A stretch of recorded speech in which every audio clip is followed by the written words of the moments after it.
Pour votre première question, donc vous avez mal à la face externe du coude, mais vous ne pouvez pas consulter de peur d'attraper donc la Covid-19 et vous vous traitez donc chez vous.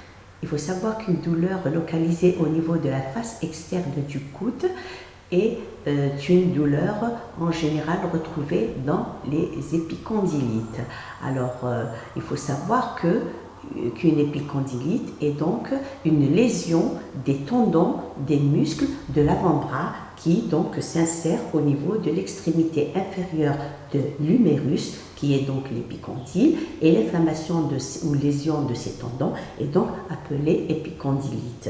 Donc c'est la face externe ou la face latérale du coude, et nous avons aussi ici donc ce qu'on appelle une épitrochléite, donc c'est la face médiane du coude, de l'articulation du coude. Cette douleur est donc retrouvée soit chez le sportif ou le sédentaire. C'est une douleur qui peut être d'apparition progressive ou brutale. Elle est majorée le soir au coucher, donc elle va jusqu'à réveiller le patient, étant donné que c'est une douleur à caractère inflammatoire. Donc chez le sportif, c'est surtout les joueurs de tennis qui sont sujets à l'épicondylite, et on l'appelle d'ailleurs aussi la tennis elbow. C'est donc une douleur retrouvée chez le tennisman, surtout quand il fait donc le mouvement du revers. Sinon, on la retrouve aussi chez les ménagères, chez les carreleurs, chez les jardiniers, les personnes qui utilisent aussi beaucoup le sécateur ou le ciseau pour couper, comme aussi les coiffeuses. Alors, à l'examen, donc le médecin va rechercher les points douloureux, donc ici au niveau donc de l'articulation, donc face externe du coude. Donc c'est en général des points douloureux qui sont exquis. Nous avons aussi les tests isométriques. Nous allons aussi faire la mise en tension contre-résistance des muscles extenseurs des doigts et les muscles extenseurs du poignet.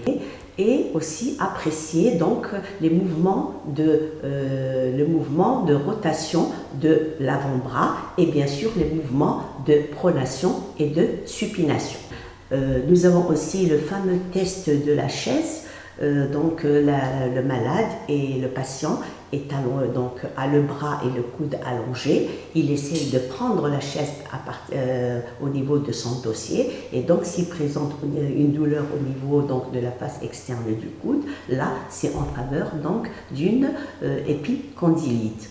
Nous avons aussi la recherche d'une SID, donc une souffrance intervertébrale d'origine dégénérative, et aussi une DIN, qui est donc le dérangement intervertébral d'origine mécanique.